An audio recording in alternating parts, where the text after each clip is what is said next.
میں یہاں پہ خوش آمدید کہنا چاہتا ہوں اور دعوت خطاب دینا چاہتا ہوں. آپ سجادہ نشین ہیں آستانہ عالیہ اویسیہ کے، اور آپ خاص طور سے یہاں تشریف لے کر آئے. پیر غلام رسول اویسی صاحب سے درخواست کرنا چاہتا ہوں کہ وہ یہاں پہ تشریف لے کر آئیں اور اظہار خیال فرمائیں. بسم اللہ الرحمن الرحیم. اللہم صلی علی محمد وعلی آلہ وعطرتہ بعدد کل معلوم لک.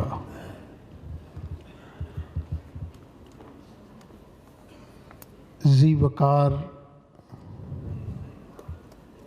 اکابرین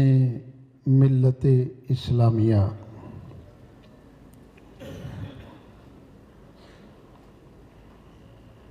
وحدت امت کانفرنس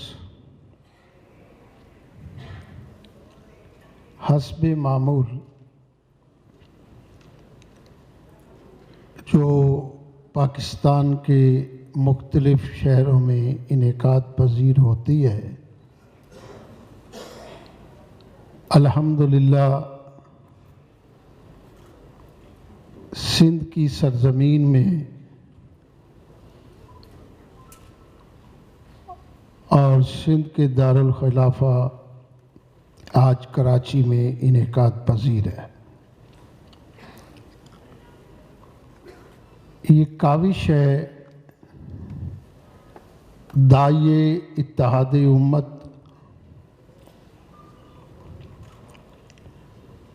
اور اس ملک اور ملت کا درد رکھنے والے حضرت علامہ الشیخ آغا محمد جواد نقوی مدعز اللہ العالی اور ان کے تمام رفقاء پیر سید ہارون گیلانی صاحب، جناب ڈاکٹر عبدالغفور راشد صاحب، جناب مفتی زبیر فہیم صاحب، پیر جناب سید ضیاء اللہ شاہ صاحب، اور بڑی پیاری شخصیت لاہور سے تشریف لائے جناب روپڑی صاحب. کیا کمال کا گلدستہ ہے. جناب امداد اللہ صاحب بھی، پیر عثمان صاحب پاک پتن شریف کے ولی عہد وہ بھی تشریف فرما ہیں، ڈاکٹر ندیم صاحب. حضرات محترم، ایک وقت تھا جب گلے کاٹنے کو عبادت سمجھا جاتا تھا، دہشت گردی کو اسلام سمجھا جاتا تھا، دوسروں کی پگڑیاں اچھالنا شعار دین میں شامل تھا. الحمدللہ آج یہ ملت اور امت بیدار ہوئی ہے کہ وہ جو شدت پسندی تھی وہ آج اس انداز میں ہمیں نظر نہیں آ رہے. جتنے ہمارے ملک میں بحران ہیں، معاشی بحران ہے، سیاسی بحران ہے، اقتصادی بحران ہے، الحمدللہ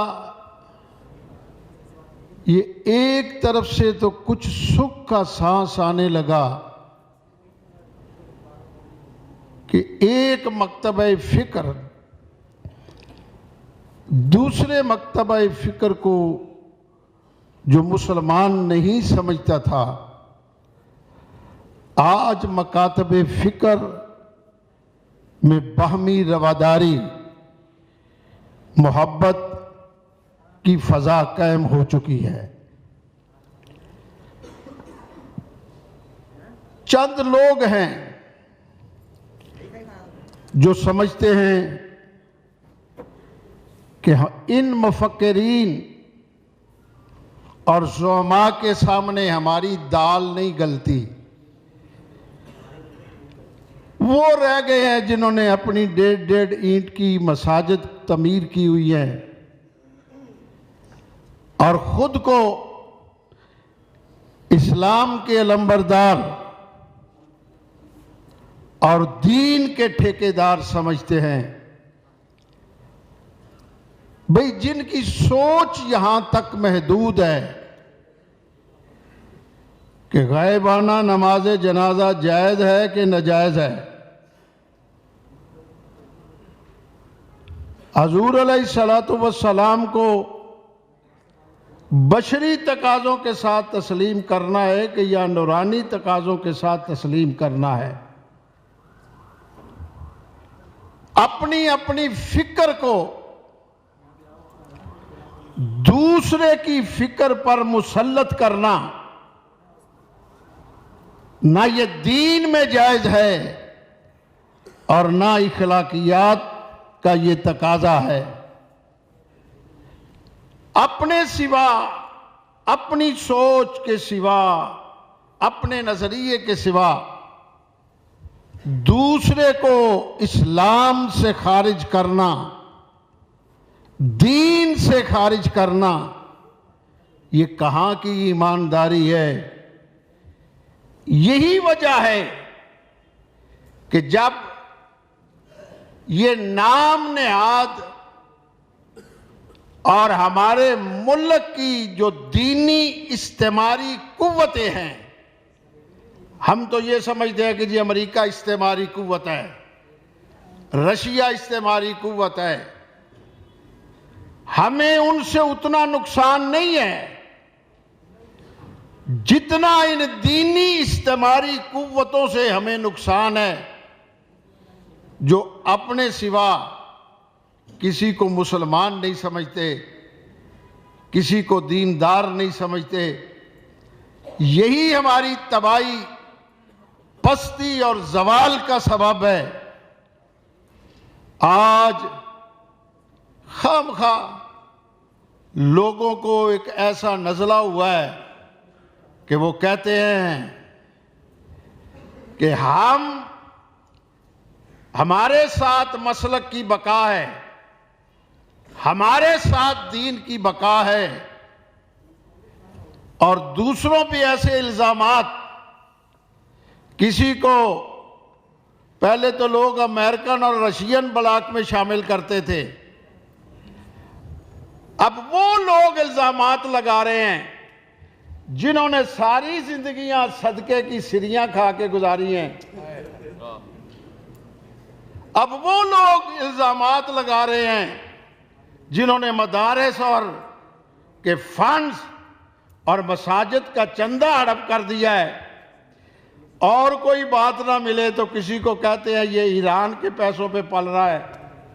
کسی کو کہتے ہیں یہ سعودیہ کے پیسوں پہ پل رہا ہے۔ بھئی کون اس زمانے میں اتنا بے وقوف ہے جو اپنے پیسے اسی طرح لٹاتا پھرے اور دیتا پھرے؟ حضرات محترم، اصل بات یہ نہیں، اصل بات یہ ہے کہ ان زعماء کے وحدت کے نام سے دکانداروں کی چیخیں نکل چکی ہیں۔ اصل بات یہ ہے وہ پروفیشنل علماء، وہ پروفیشنل پیر، وہ پروفیشنل ذاکرین، وہ پروفیشنل نعت خوان، جن کو اپنی دکانداریاں اب ختم ہوتی نظر آ رہی ہیں۔ ہم تو لڑاتے تھے قوم کو مسائل کے نام پر، ہم نے تقسیمیں کی ہوئی تھی کہ اہل البیت اور ہیں، اصحاب رسول اور ہیں، حالانکہ وہاں کوئی چھوٹی سی بھی ایسی بات کہ جو ایک دوسرے پر مراتب میں آگے نکلنے کی بات ہو، ہم نے اپنی دکانداریوں کو چلانے کے لیے سہارا لیا کس بات کا کہ جو ہمارے چھوٹے چھوٹے اختلافات، بھائی میں اہل سنت کو اس بارے میں کہوں گا کہ اپنے ائمہ کو کیا کہو گے، ان میں بھی یہ اختلافات تھے، کوئی ہاتھ چھوڑ کے پڑھ رہا ہے، کوئی ہاتھ باندھ کے پڑھ رہا ہے، کوئی سینے پہ رکھ کے پڑھ رہا ہے، کوئی یہاں پیٹ پہ رکھ کے پڑھ رہا ہے، مگر اس کے باوجود کفر کا فتویٰ نہیں ہے۔ اب یہاں تو یہ آ گئی جناب مولا علی علیہ السلام کا ذکر دھڑلے سے کرو تو لوگ کہتے ہیں دیکھا ہم نے کہا تھا کہ یہ اندر سے شیعہ ہے، اور اگر صدیق اکبر کا ذکر دھڑلے سے کہو تو وہ کہتے ہیں کہ جی یہ دیکھا نہیں کہ یہ خارجی ذہن کا بندہ ہے۔ کوئی نہ کوئی خدا کا خوف کہو، جو اسلام کے مقدسات ہیں، جو ہمارے اکابرین ہیں، ہم ان کی جوتیوں کی خاک کے برابر بھی نہیں ہو سکتے، چاہے جائے کہ ہم ان کا موازنہ کریں اور ان کو یہ کہے کہ جی یہ بڑا ہے یہ چھوٹا ہے۔ تیرے میرے پاس اختیارات کیا ہیں؟ جو اللہ نے مقام جس کو دے دیا ہے وہی مقام برحق ہے، وہی سچ ہے۔